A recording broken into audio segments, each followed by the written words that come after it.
Hello everyone and welcome to part 2 of the Splatoon Iceberg. Glad you decided to come back to see how this all concludes. And if you stumbled upon this video without watching the part 1, firstly, welcome. Secondly, I'd recommend watching part 1 of this iceberg, which I'll have linked in the description and here on this card. And quickly, just to address a few things from part 1, yes, I accidentally had Marina show up on screen instead of Marie during the all armor sets are obtainable as gear in Splatoon 2 entry. To make sure we're all in the same boat, Marie's amiibo gives you an armor replica gear set, not Marina's. Marina's amiibo gives you the marinated gear set. Thanks to everyone that pointed out that editing error. I also had someone from Japan point out that they read a non-translated article stating that super jumps were based on a rabbit's jump developed during the rabbit build, and they kept it in the game because the developers liked it. The person said they couldn't find the referenced article though, so if you have any information about that article, please let all of us know in the comments section. It would be great to know more about it. Oh yeah, and someone pointed out that Pearl and Marina look like Biggie and Tupac. I can't unsee it, and it has so many implications for Splatoon 3, but so does Daft Punk.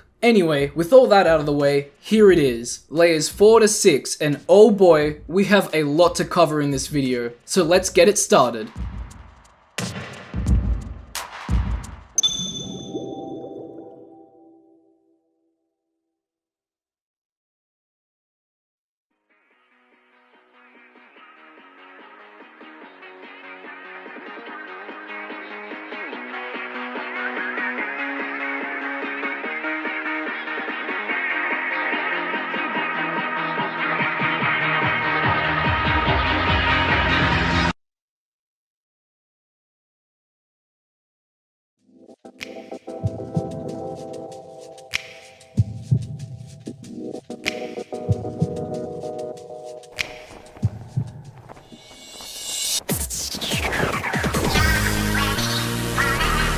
Unlockable Agent 3 Cape. Some people thought that you would be able to obtain Agent 3's awesome cape as a piece of gear. If we could have unlocked it anywhere, I have a feeling it would have been from the inner Agent 3 fight. That hellish fight.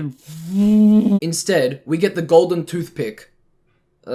You know what? That's fine. I think that's fine. Agent 3 should be the only one to wear their cape. They're not an Inkopolis idol, and they're part of the new Squid Big Splatoon, so they'd have to hide their identity. So having Inklings and Octolings run around with their cape would seem a bit off. Also, fun fact, it's revealed in the Octo expansion art book that Agent 3 is a DJ under the name DJ Sango, and they had an 8-hour rap battle with Marina in the deep sea. Captain Cuttlefish and Pearl had one during the same event too. But why does this rap battle matter? Because creatures went missing, and the attendees were either 60 billion homies or 60 million. What? Clan Fioront on Tumblr translated the text stating this. Oku in Japanese refers to billion, and man refers to million, and the art book says okuman, so it could mean a big number? This rave was set up terribly. Firstly, there were so many attendees, that's just uncontrollable, and secondly, does no one care about the missing creatures? How do you let something like this happen? I actually found out some of this information while watching a Splatoon Iceberg video by Rassicus. The video covers a different iceberg and is very informative. Check it out if you have the time, link in description. Agent 3 in Splatoon 2 was based on hackers in Splatoon 1.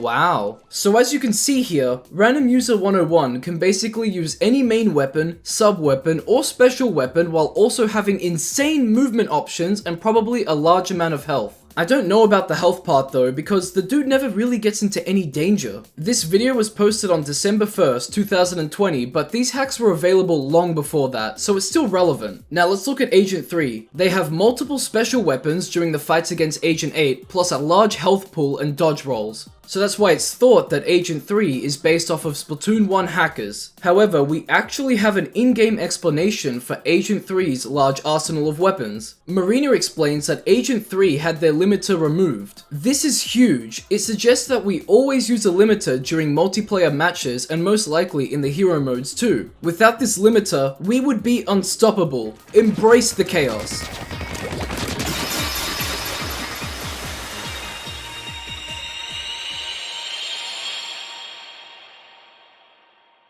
Salmonid eggs are salmonid orphans. This entry is based on a theory that the golden eggs hatch into salmonids, and powerful salmonids carry around eggs as a way of adopting them and protecting them. These eggs are so important to them that they'll protect them with their lives. When salmon go to lay eggs, they typically do this in high latitude freshwater streams. Golden eggs drop from salmonid bosses, and they seem to have little salmonids inside of them. Why would they take their unborn young into battle? Because of the salmon run. More on that later. But there's also more than meets the eye. In the Schellendorf Institute, we can see Inklings worshipping a golden egg. It seems that there's definitely more to those eggs that we don't know. What power do the salmonids hold? What is in these golden eggs that is so sought after? We can see that power eggs, the ones we find all over the hero modes, the expansion, and the salmon runs, look a lot like caviar. Eggs, but not special eggs? The reason that the salmonids have all this machinery is because they have a trade deal with the Octarians. They give them power eggs in return for machinery. They wouldn't dare trade these golden eggs with anyone. It's all confusing, but hopefully we get the answers about the salmonids in Splatoon 3. What the hell is this? The Book of Madai and the 7 rings in the sky is Judgment Day or the Second Great Turf War. When smoke rises from the 7 rings, the pink fish will emerge from the sea, devouring all creatures of the land. The Book of Madai, Chapter 10, Verse 10.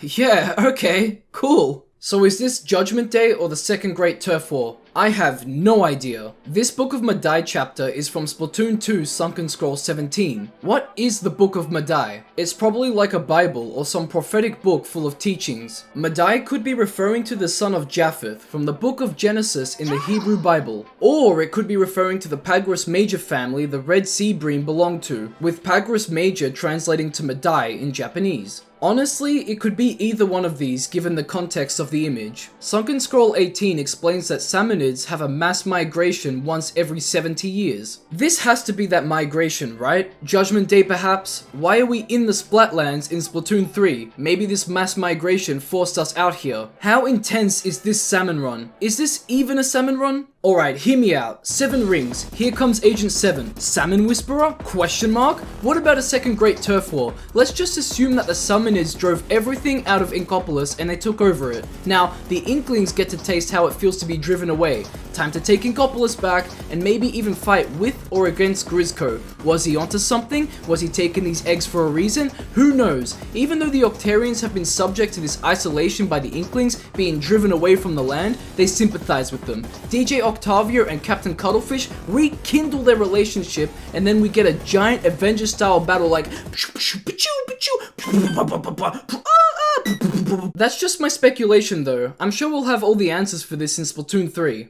Mr. Grizz Theories. Who is this mysterious figure? We've been doing salmon runs under their guidance for years now, and we don't even know why. So here's some theory talk. Regarding who Mr. Grizz is, he uses a Kibori Kuma statue to represent himself. Could Grizz actually be a bear? A salmon run is a real-world event where salmon that have migrated from the ocean swim up rivers so they can lay their spawn in gravel beds. Guess who's there to meet them at the rivers? Hungry grizzly bears. At first, I thought that Grizz actually being a bear would be a cop-out, but the salmon run symbolism is there, and it's not entirely out of the picture. Let's take a look at Judd. We love him.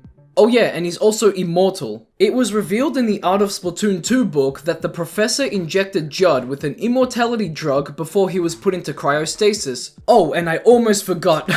Silly me. Judd uses thought waves to transmit the lobby's rules into the minds of Inklings and Octolings and to talk to them in general. Wow, thank you, the Art of Splatoon 2. Now hold up, rewind back to that immortality jazz. What are the chances that the professor or someone similar to the professor gave a grizzly bear the immortality serum and some sort of speaking ability? On the ruins of Arc Polaris Salmon Run stage, we can find signs in English saying to be cautious of the active bear area. This is the only instance of a human language in the game. During the low tide on the stage, we can see what might be bear tracks in the ground, although these look more like craters made by the Arc Polaris wreckage or something like that. Oh boy, so what's Grizz's objective? He wants us to collect golden eggs, so if he has or had a master, is there a certain objective his master wanted him to achieve? That sounds just like Tata.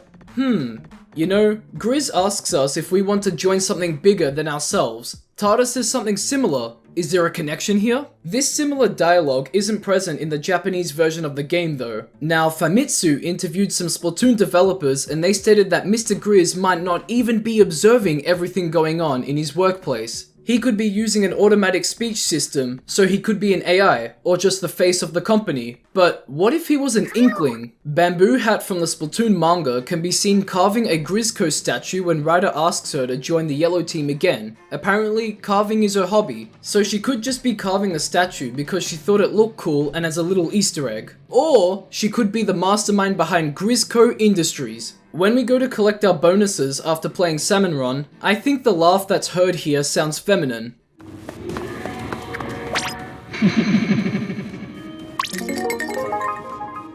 Bamboo Hat. Whether the manga is canon or not is debatable, so who knows? Save our salmons.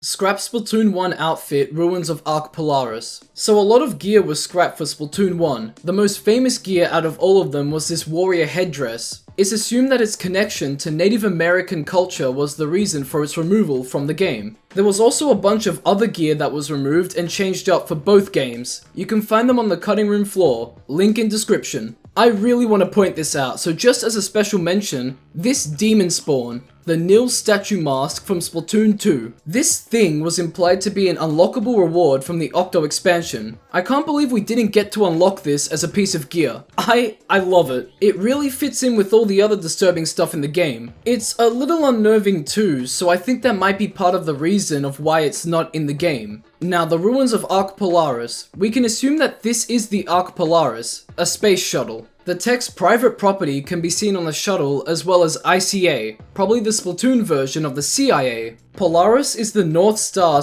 / Pole Star and is the brightest star of the Ursa Minor constellation. Ursa is Latin for bear. Ursa Minor? Ursa Major? Both constellations are near each other. Now, we know that a nuke went off in the South Pole during the human era that set the course for human extinction. This happened during humanity's 5th World War. What was worth fighting over that badly? Probably land because of all the rising sea levels. So then, what was this shuttle used for? To leave Earth? Think about it. A select few humans go into space, they come back to Earth when they think everything is calmed down, but uh-oh, it hasn't, and they land in the water and die. Or maybe the shuttle never left Earth. Now, JG Ultra told me that the concept art for Splatoon 2 implied astronauts could have had a bigger role in Splatoon 2. Check this bad boy out. Octarians in spacesuits, some rocket ships, and then BAM! This massive spacesuit clearly made for a big Octo. Or the Nil statue, maybe. Could these small suits have been scrapped gear?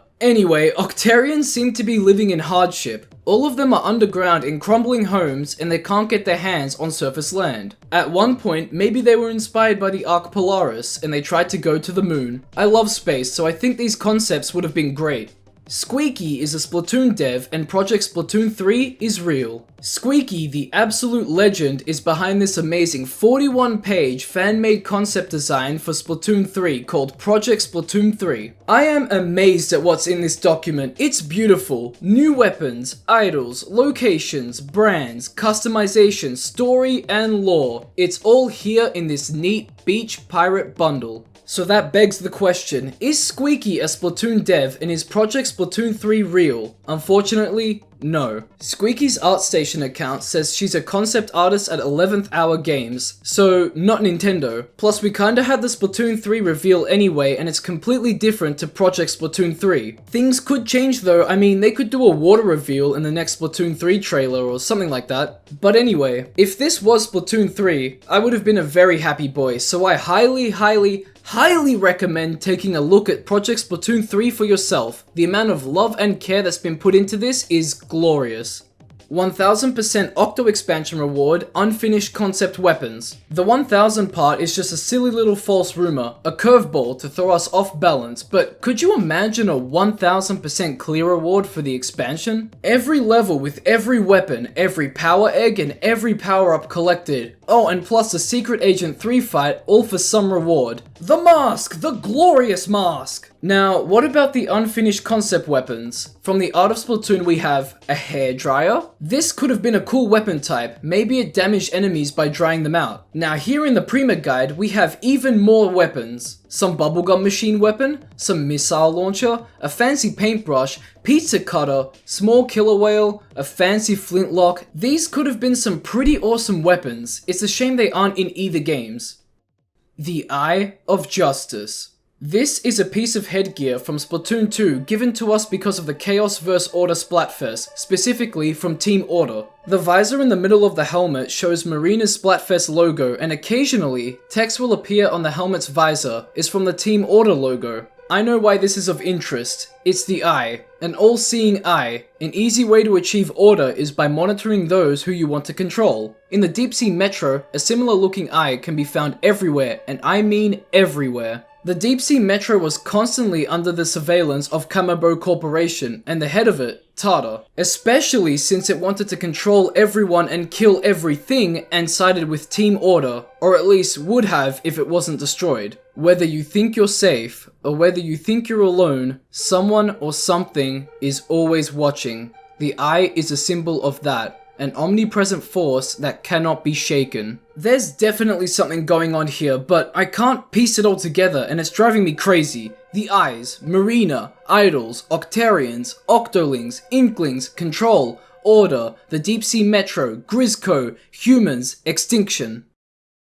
Laughing statue in Inkblot Splatfest Octoling calls. Splatoon 1, Museum de Alfonsino. During the Splatfest version of the stage, children's laughter can be heard coming from the two Inkling statues found in the stage. One statue is in the thinker pose and the other is just standing. Take a listen.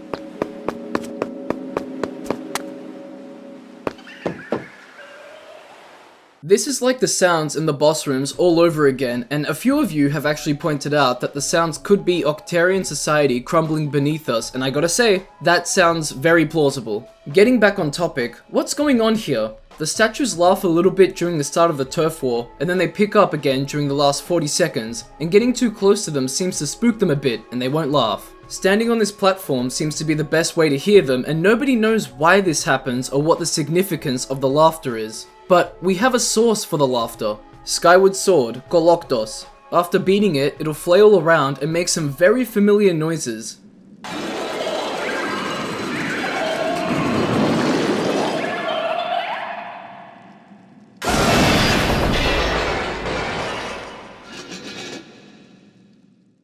Asset sharing? Nintendo Shared Universe, anyone? No? By the way, Horse Feathers on YouTube has a great video covering this topic, link in description if you want to watch it. Now, moving to the Splatoon 2 Inkblot Art Academy stage during a Splatfest. The green phones can sometimes be heard ringing, followed by what is assumed to be an Octoling or Octoling speaking.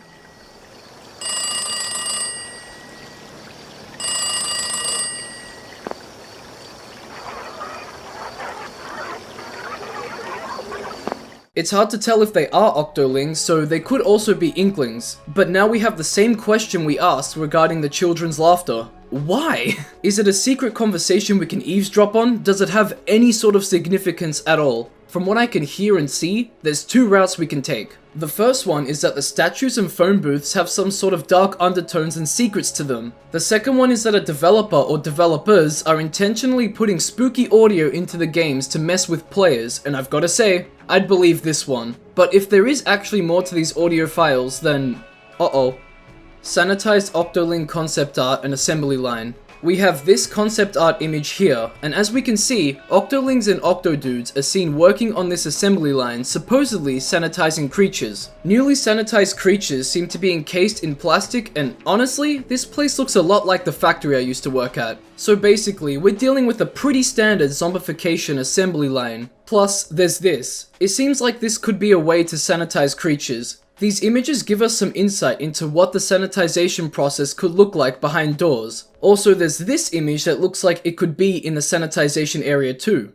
Scrap Tata train chase. Shoutouts to Rassicus for sending me this image because I couldn't find it anywhere. There's a sanitized Octoling just chilling here and what seems to be a timer and Agent 8 running on top of the Deep Sea Metro train. No sign of Tata though. Could it be at the front of the train and Agent 8 has to fight their way to it? Who knows? Seeing this image makes me wish there was a sequence like this in the game. It would have spiced up the expansion a bit.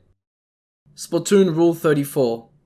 I've covered Fall Guys Rule 34, Fairy Tits, and the infamous Zora Tits. But this is different. When you play as an Inkling, remember, you're a kid now, you're a squid now. The same goes for Octolings, but octopus. As of Splatoon 2, Marina, Callie, and Marie are all supposedly 19, Pearl is 21, and Captain Cuttlefish is very old. So get jiggy for them all you want. Or don't. To put it lightly, we have a moral dilemma regarding drawings of underage characters. Things get really complicated regarding this underage content, especially when it comes to legalities as we've seen in Australia. To keep it brief, owning or buying a physical copy of any sort of hentai is illegal in Australia as of 2020 as an attempt to primarily combat hentai with children in it. So even physical content that was once deemed illegal isn't anymore. Now, I've seen the argument that these are just drawings and nobody, hopefully, was hurt in the making of them. But it's so much more complicated than that. You will hurt yourself by viewing this stuff. It will warp your mind, reprogram your libido to enjoy these things, and you will believe that this stuff is normal and fine as you lay in bed thinking,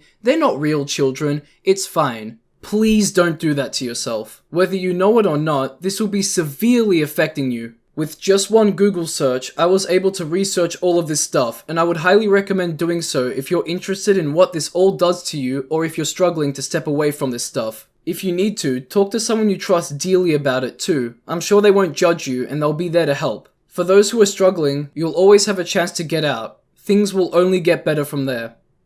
Now that finishes up layer 4. It got real dark, real quick, but we have to keep going.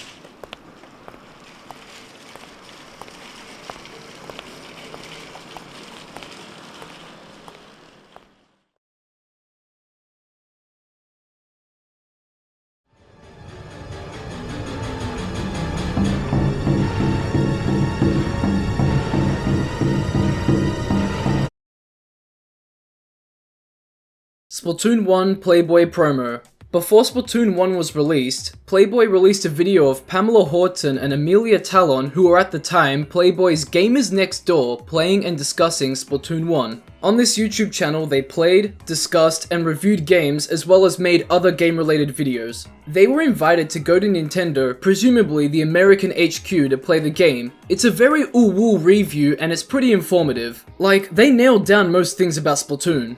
And no, they didn't dress up and do photo shoots for the game like it's been rumored. Oh, and this part right here, this keeps me up at night. As a first-person shooter, it didn't feel like a first-person shooter like Call of Duty. As a first-person shooter. I would actually recommend watching this video, link in description, because this is the adult company Playboy making a review for an E for Everyone rated game. Their Gamer Next Door series is not very adult for the most part too, especially this video, and they were clearly recognized in the industry and by commenters. And hey, would you look at that, they even attended the Mess Fest. However, this channel has stopped uploading years ago, and hey, even Ian from Smosh appeared in a video.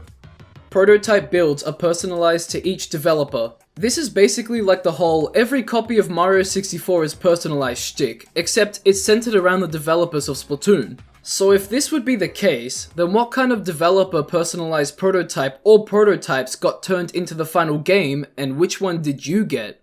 Puts12 harassing a child at Smash and Splash. He is a YouTuber that primarily uploads Splatoon content. Well, actually, streams Splatoon content. Not on Twitch though, because he got banned. And you'll soon see why. What has given this creator notoriety is how angry he gets when he plays games. You can find a lot of Puts12 rage compilations made by people, and they're loud.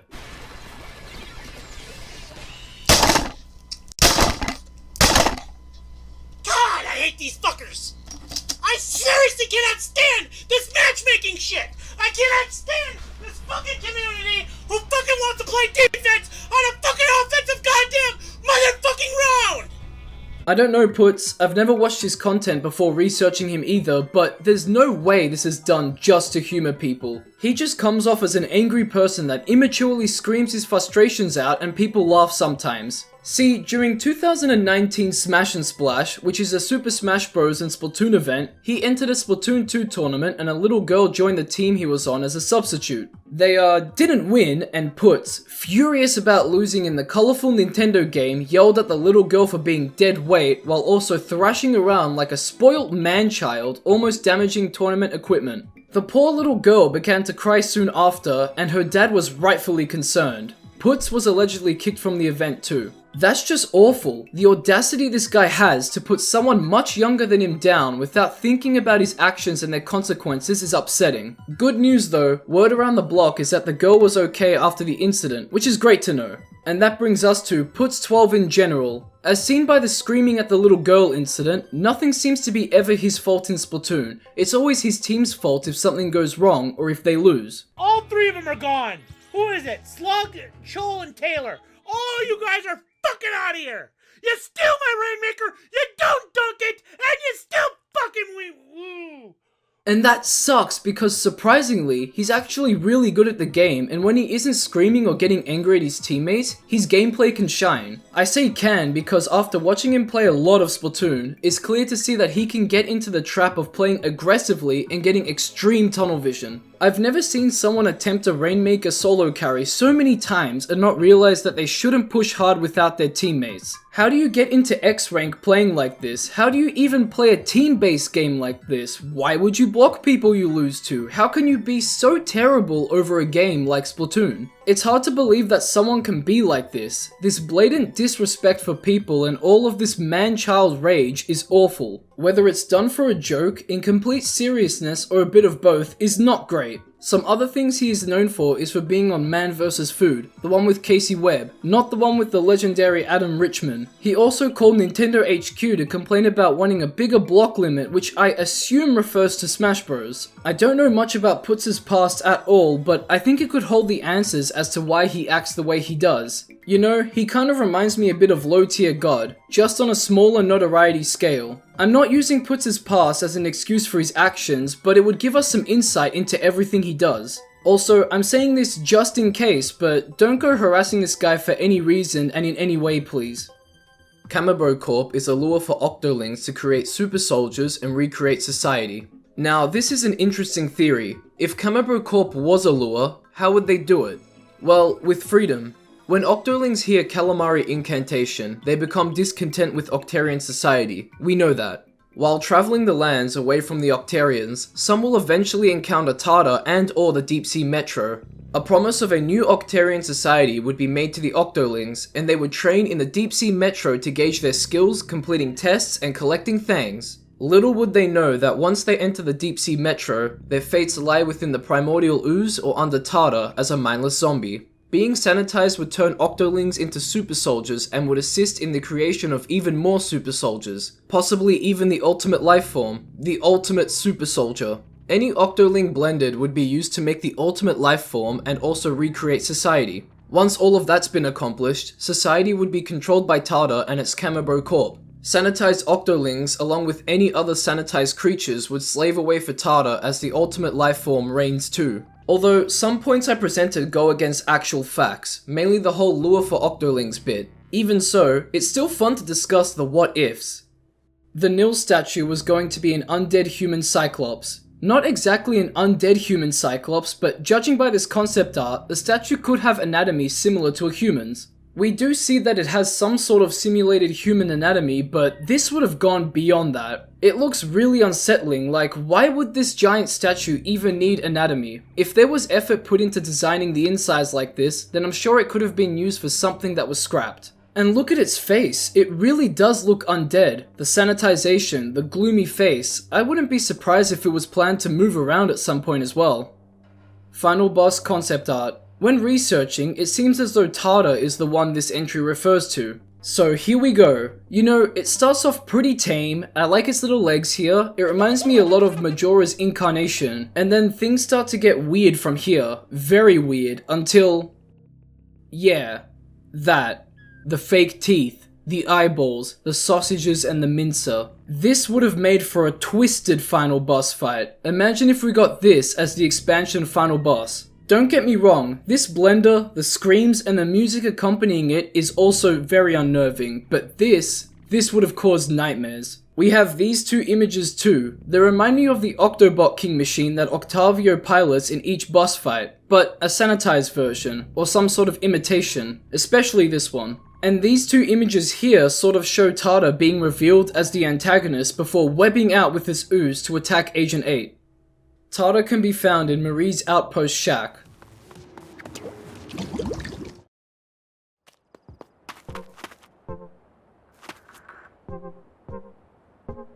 This looks a lot like Tada. It could just be an Easter egg, something we could see but not understand until the expansion came out. Just like how Halo 3 ODST had a Destiny Easter egg in it before the public knew about Destiny. If we are to believe that this is Tada, then how did we get here? Well, we know that the Octo expansion happened sometime during the events of Splatoon 2's Hero Mode. In case you need a refresher, Marie seeked out a new agent to help find Callie because Agent 3 and Captain Cuttlefish were missing. That's because they were in the Deep Sea Metro with Agent 8. Now, Marie's outpost shack is actually called the Cuttlefish Cabin, meaning that it might belong to Captain Cuttlefish. It's not too crazy to believe that the captain of the new Squid Big Splatoon took Tada's body and kept it in his cabin after Pearl destroyed it as a means of keeping it away from everyone, to analyze it, or to keep it as a trophy. However, I'm pretty sure that it's always been in the cabin, even before Tada was defeated. That would mean there's more of a chance of it being an Easter egg, but who knows, it could actually just be Tada. Tada is a reincarnation of Hitler. So, we all know that this person, their political party, and their army committed horrible acts against humanity during World War II. These actions were sparked by one of Hitler's biggest beliefs: racial purity, the Aryan master race, blonde hair, blue eyes, and height. Those who were seen as inferior were sterilized and or killed. Tada had a belief, a vision of its ultimate life form. We never got to see it because Tada was defeated, but we can assume that the ultimate life form would have been the Splatoon universe's master race. Tada blended up test subjects that could pass its tests, no matter what species they were. They contained what it believed to have superior DNA to be used in the primordial ooze to create the ultimate life form, a pure ultimate life form in its eyes. Other creatures that weren't killed for the ooze were sanitized, marked, and enslaved by Camabro Corp to work under them for as long as they're needed. Everyone was to be killed or enslaved for the prosperity of the ultimate life form. There's a lot of similarities here to Hitler and his party, but is Tada really a reincarnation? We know that it went crazy after being alone, waiting for intelligent life for thousands of years. All of that loneliness being stuck in its mind corrupted it and turned it into a monster hidden behind a charismatic and well-presented facade. Even though that's the case, there's no reincarnation connection to Hitler because that wouldn't fly in a PG/E10+ rated game. I understand the irony in saying that, knowing how deep the Splatoon lore goes. However, the similarities between some of Tada's and Hitler's ideologies and actions are uncanny. Marina's backstory logs. So in the part 1 video, I pointed out that Marina worked under the Octarians, and now here are the full details. In Splatoon 2's Octo expansion, after completing certain levels, you'll unlock chat logs between Captain Cuttlefish, Pearl, and Marina from Marina's chat room. There are 10 normal ones and 1 bonus one with Marie in it. These logs contain a good mix of goofs and backstory shared by the chat room participants. Speaking of goofs, just quickly, Pearl shared 2 images of Marina in Session 4. One where she's chilling with Judd on the first day she met Pearl, and then this one. Okay, so drinks, drooling, drowsiness, some Pearl looking thing underneath Marina. Do I have to spell it out? Wait. Mission failed. We'll get them next time. Anyway, back on topic, in Session 6, it happens. Pearl tells Captain Cuttlefish that Marina's kind of a weirdo. She's like freakishly tall and way too smart for her own good. And she points out that Marina made an entire battle stage by herself with floating rocks and everything, referring to the Splatfest stages. Captain Cuttlefish points out that making objects float is Octotech. After some more of Pearl's questions, Captain Cuttlefish also reveals this classified image. Gen 83, Octoling Combat Engineer, Marina Ida. And there it is, the reason for her leaving the Octarians. Went AWOL after coming within audible range of the Calamari Inkantation sung by the new Squid Big Splatoon. According to witness interviews, she said, "This changes everything," before vanishing. She's right, this does change everything. Marina's true IQ and her death count. Age 6, enrolled in the elementary training program at Slimeskin Garrison. This place is the 4th area of Octo Canyon, and it definitely looks like some sort of training area, although it seems abandoned now. Age 9, skipped multiple grades, took only advanced courses, graduated. The program that Marina went through is being called an elementary training one, so I'm going to compare it to an elementary school. Kids on average are age 6 to 13 when going through the elementary level. Marina graduated at 9. Age 10, member of Flutter design team, fully automated cleaning weapon. Flutters, those machines that clean and kill. Captain Cuttlefish states that Agent 3 has been a victim of these too many times. Age 13, joined Slimeskin Garrison, specialized in improving great Octo weapons. Joining a military group at that age as an engineer to improve powerful weapons is unbelievable. And she was improving those machines that were deployed in the Great Turf War and the same ones we fight mainly in Splatoon 1. She was our unseen enemy. Age 16, assigned to DJ Octavio's Wasabi supply unit, earned multiple commendations. She was clearly at the top of her game before disappearing that same year. Her intelligence hasn't wavered either. If anything, her IQ has probably risen as she's gotten older. She's 18 during the events of Splatoon 2. Now, what would her IQ be, considering that she started training at 6, finished at 9 by skipping grades and doing advanced courses, helped design military-grade machinery at 10, joined a garrison at 13 to improve some of the most powerful Octarian military weapons, joined DJ Octavio's Wasabi supply unit, assumably a high-ranking position, can make Splatfest stages all by herself, can make new weapons from scratch, can make music, and probably has incredible combat skills. I'm guessing her IQ is somewhere between 400 and 500. And yes, I understand that to determine IQ, you have to take standardized tests, but knowing what Marina can do, I think she scored high on these tests. Now, what about her death count? Considering that she has helped improve flutters and great Octo weapons, plus she's most likely skilled in combat, it's really hard to tell. It was only the new Squidbig Splatoon that fought DJ Octavio in Splatoon 1 and 2, and 10,008 test subjects in the Metro fought against flutters and great Octo weapons. She was also an engineer, so I don't think she ever fought, so the machines she helped to create would contribute to the death count, right? That's the only way I see her having a death count, so what would it be? Well, if you count a death as someone being splattered and then respawning, then it's probably thousands. If not, then probably around a few hundred or so. Well then that begs the question, who were the victims? Agents 3, 4, 8, the thousands of test subjects in the Deep Sea Metro, and maybe some other random inklings.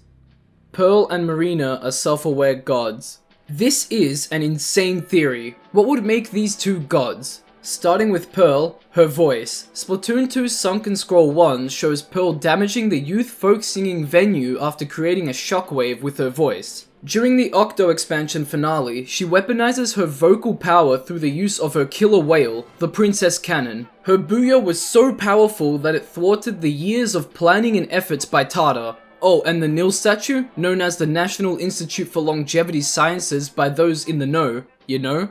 It looks like Hermes, God vs. God. Now, we know that Marina is crazy smart and has built and improved a variety of things while working under the Octarian army and in Inkopolis. Vocal powers and intelligence. To think of them as gods may just be a theory, but it gets a little too real. For some real-world references, Pearl reminds me of some howler monkey Mayan god, or the Greek god Apollo, or Dionysus. Marina though, 100% the Greek goddess Athena, but looking at them in a Splatoon universe level, their magnificence gives them a godly status, the idol status. Think about it, they're loved in Inkopolis. In the square, they have their own studio near the people, it's like a worship spot, and then when they perform during Splatfest, it's like they're addressing the people they rule over with song. They also address the people when they announce the current playable stages. Back onto Splatfest, they announced the teams presumably still chosen by the all-knowing fax machine, and Marina creates the stages. Gods have been known to create many things, and each team is chosen by an idol, and Inklings and Octolings choose which team they want to represent and battle for. Pearl and Marina watch, sing, and dance as their teams battle for them to push to see which thing is better.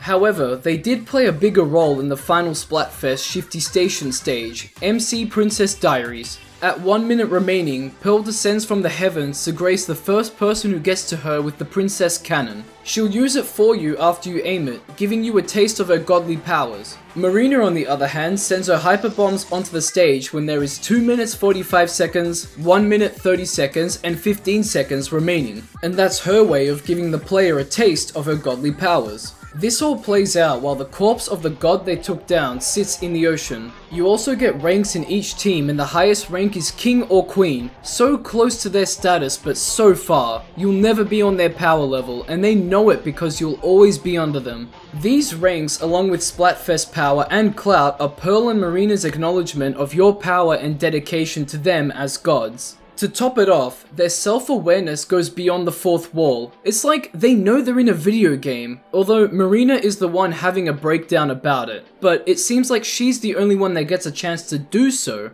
That's how they're programmed. Their simulation is hell. Pair all of this with their powers and they're symbolically self-aware gods, if not actual gods in the Splatoon universe. Any fan of the Squid Sisters is a friend of mine.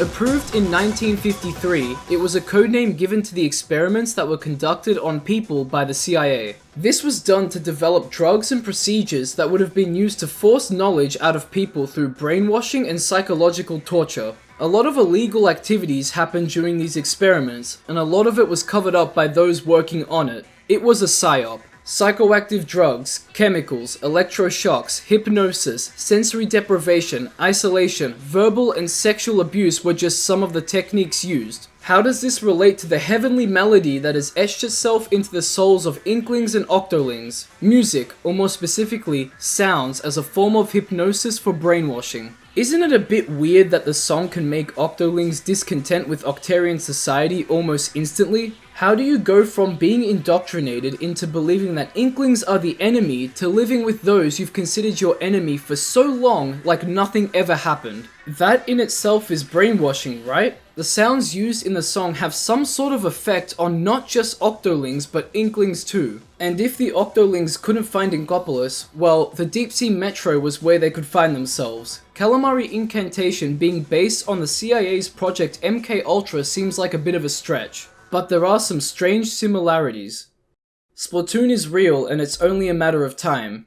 Climate change, world wars, the nuke detonation in Antarctica, the flooding of the Earth, the extinction of humanity. This entry implies that our species will eventually be killed off by these actions that we'll make in the future. And I gotta say, it really does sound like something that could happen. And what's next in line to evolve once humans and other land creatures die out due to flooding? Marine life, specifically cephalopods. They're smart and they have cognitive skills. Plus, they have access to RNA editing. To heavily simplify it, their bodies adapt to their environments. And that is why Splatoon is a PSA. I think that Splatoon has a hidden message to it telling us that humanity is going to be its own downfall, and the actions of humans in the Splatoon universe and the actions of Inklings and Octolings demonstrate that to us. So just for a quick refresher, humanity wiped itself out, marine life evolved to live on land, and now they're repeating some of humanity's mistakes. Now for real life, governments. They have the power to unify countries or divide the world on a large scale. With countries butting heads, military powers increasing, and with sea levels rising due to global warming, does another world war seem impossible? And what's going to be the breaking point where one side takes it too far and it's over for all of us? In a way, it kind of reminds me a bit of the conflict between the Inklings and the Octarians. We even have issues at smaller scales, division and hostility against people. I've seen my fair share of people divided over the smallest things. Oh, and the mass media always working the amygdala into overtime, making people stressed and irrational. It all creates this weird radicalization and lack of care. It's terrible.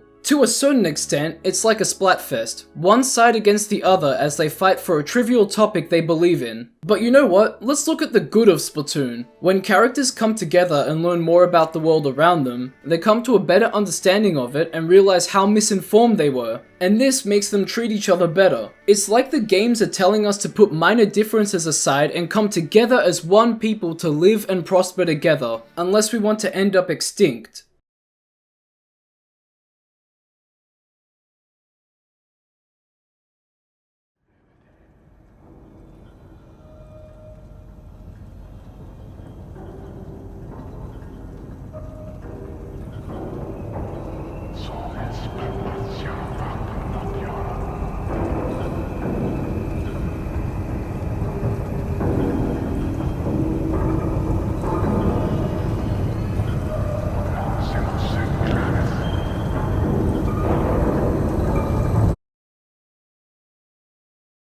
Most of the fun has come to an end.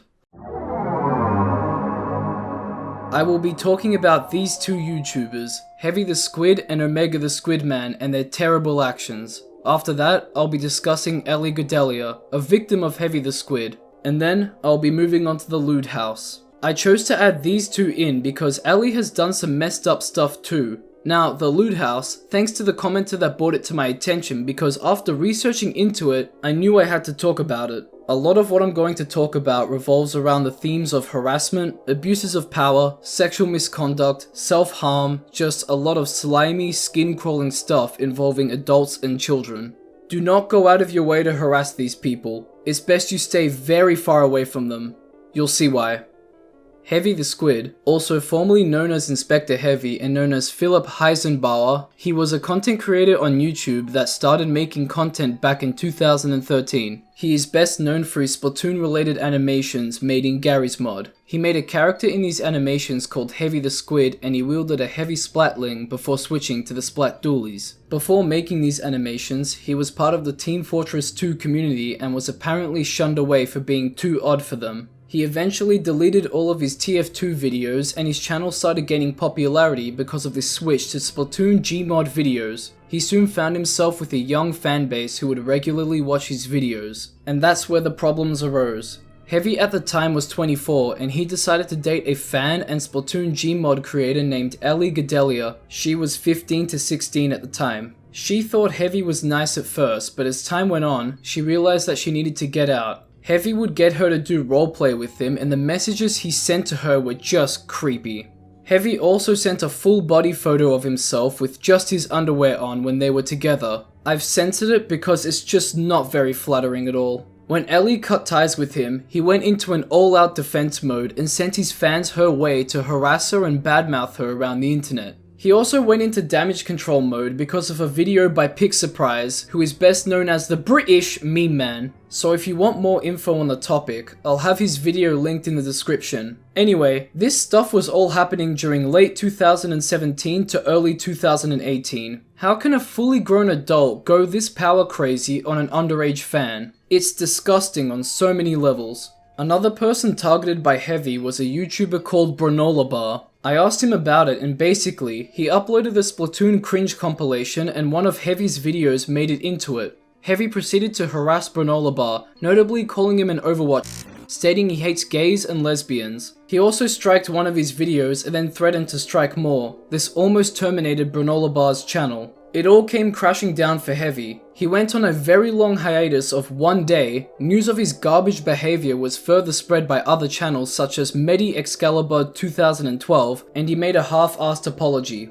He deleted his YouTube channel and social medias after realizing his reputation couldn't be salvaged. He tried to come back to YouTube under the channel name Sergeant Putis, but Medi Excalibur figured out that Putis was Heavy and he made a video exposing the truth. That channel was deleted soon after.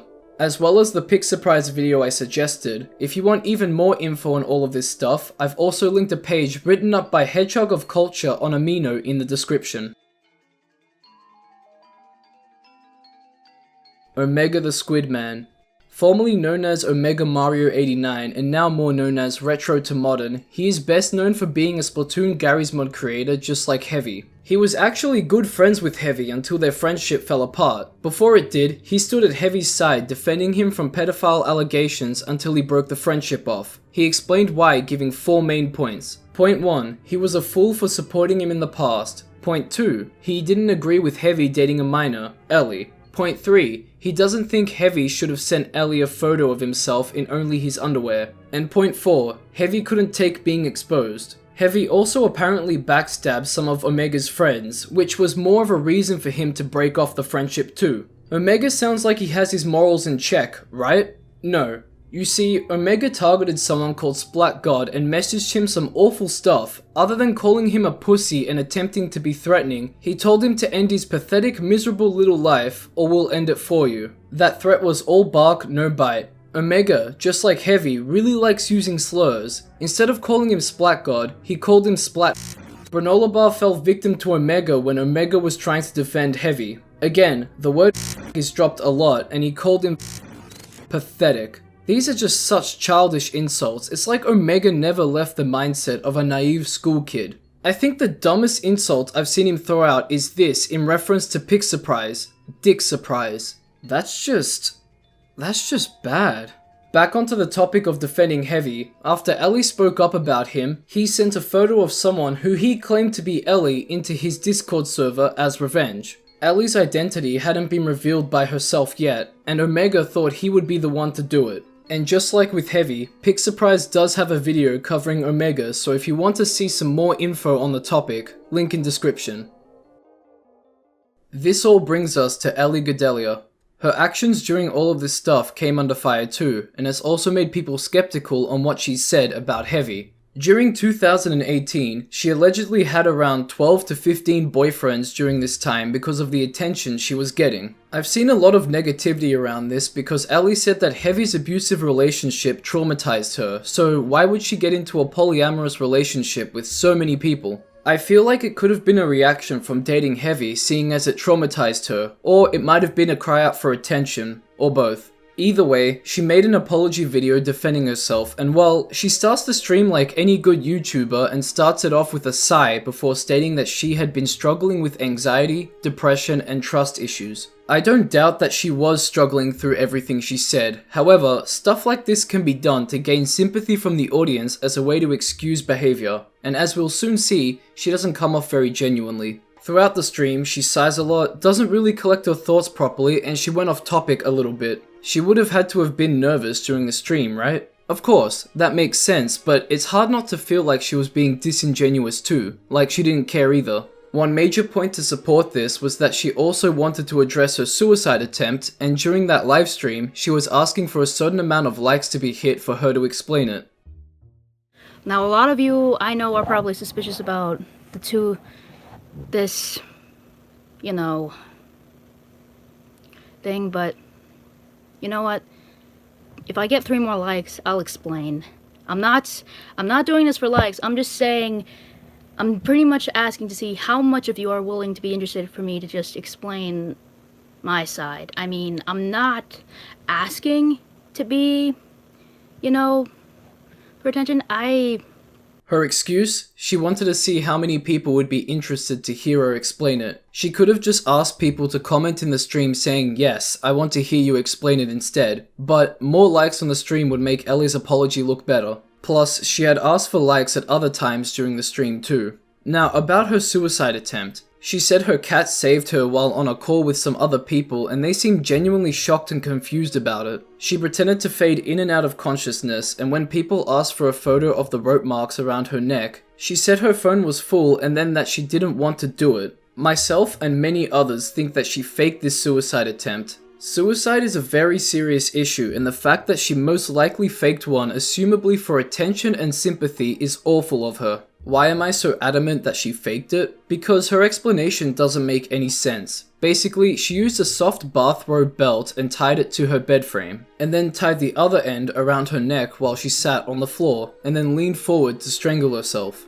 During the attempt, she can be heard breathing in and speaking, so she might not have even been doing what she said she was doing. Also, the whole her cat saving her biz. What, it just untied the belt? Seems like a terrible lie. Epically Epic on YouTube has a pretty good video explaining this as well if you want to see some more info. Link in description. I have a feeling that sadly, Heavy may have warped Ellie's mind in some way. Being in a relationship with someone like him would have been damaging, and there's most likely a lot more to her attention-seeking behavior too. She was just a kid at the time, she didn't know any better, and she was taken advantage of. I fail to see any other reason as to why a 15 to 16-year-old girl would go ahead and date a 24-year-old YouTuber who presents himself like this. As it's been made clear, Heavy and Omega used their positions of power to attack and abuse fans and critics, and unfortunately, Ellie, a victim of Heavy, used her victim status for attention, leading people to question her truths. All of their actions are somewhat intertwined by some twisted cause and effects. And now,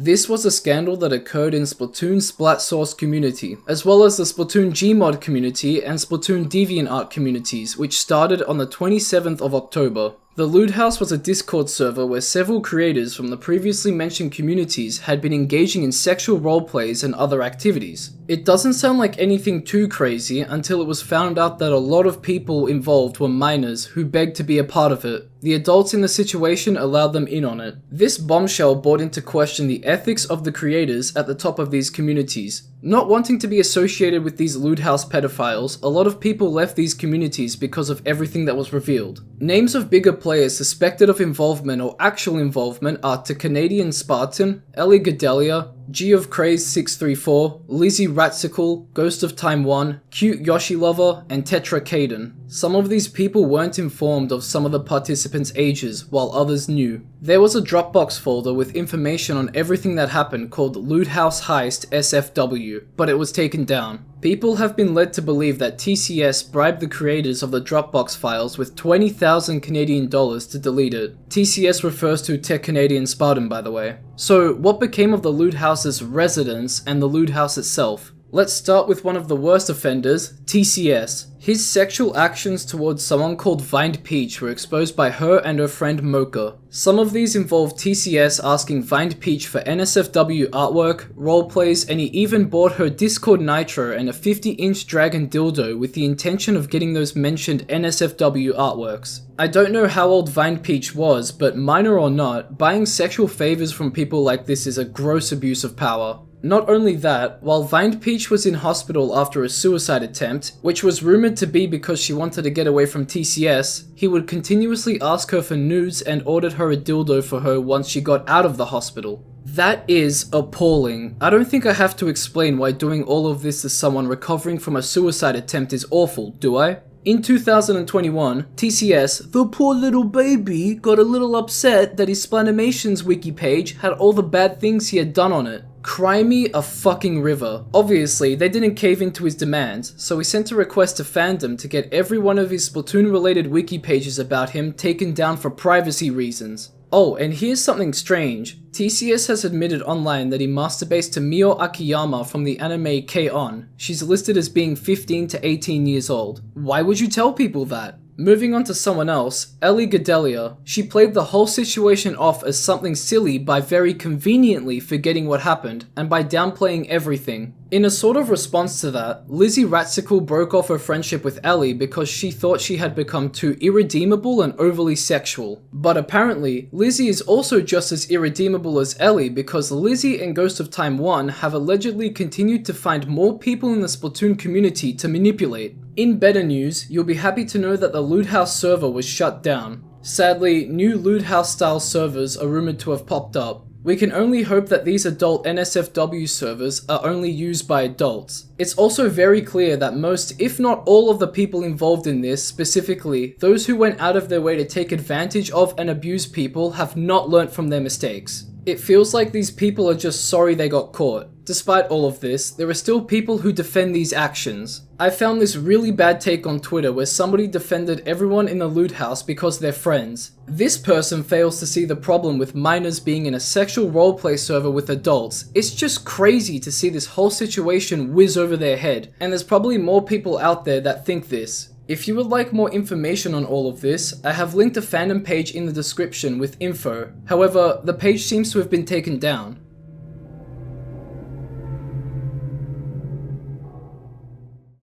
When it comes to video game communities, there will always be people in these groups that have sinister intentions. Manipulation, abuse of power, sexual misconduct, harassment. These are just some of the things these people will attempt. And this doesn't just apply to video game communities, it applies to communities in general. So please be smart and stay safe. We've gone too deep now. It's time to swim back up to the surface. While we swim upwards, let's lighten the mood. Why don't I talk about some Splatoon related channels I really enjoy? Octo, he makes really well edited content based around unique ideas and he incorporates his friends into these videos. It's always a good day when he uploads, and hopefully we'll be getting videos uploaded more frequently seeing as he's taking a break from his studies to focus on YouTube. Here's a fun fact, I also took a break from my studies to focus on YouTube, and that's how my first Iceberg video was born. Now, I mentioned her in the part 1 video, and she even helped me out with an entry for that video, Caitlin Coy. She makes great Splatoon related music, fan content, and stream content. She streams Splatoon 2 and some other games pretty much every day, and then uploads edited videos every now and again. Jmoji. I think he's an absolutely great YouTuber that focuses more on Nintendo related content, but he has an amazing backlog of Splatoon related videos that I would highly recommend. Well, I would highly recommend watching all of his videos too. And he also live streams on Twitch. Lastly, I've referenced them in this video and I've only been subbed to them for a few weeks as of writing this script, but I might as well include them here too. Rassicus. I really hope I've been pronouncing that name right, but anyway, I already mentioned that they made a Splatoon Iceberg video covering a different iceberg. They also make other Splatoon related content plus some other videos. All in all, I'd highly recommend checking these creators out, and there's also so many other great people in the community that I didn't even point out. If I were to do so, I think I'd be here all day. Never let the worst people in the community overshadow the ones that make it a better place. And with all of that being said, we've made it back to the surface. We've conquered the iceberg. Into the light we go.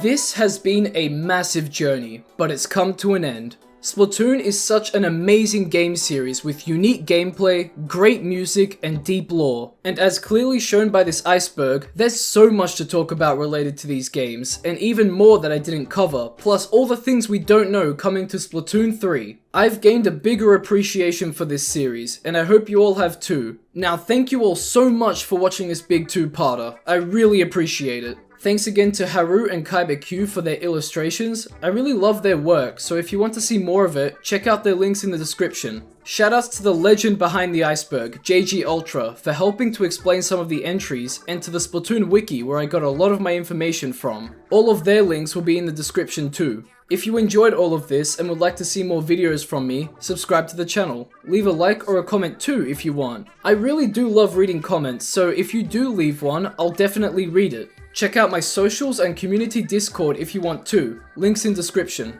I hope you have an amazing day or night, take care, and if you want to stick around, I'm going to keep the Octo expansion credits rolling until it finishes. After that, I'll play the regular outro song by Boy Curse called Don't Shut Me Out. And with all of that being said, I'll see you all on the turf.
shut me out, don't shut me out, don't shut me out, don't shut me out, don't shut me out. I know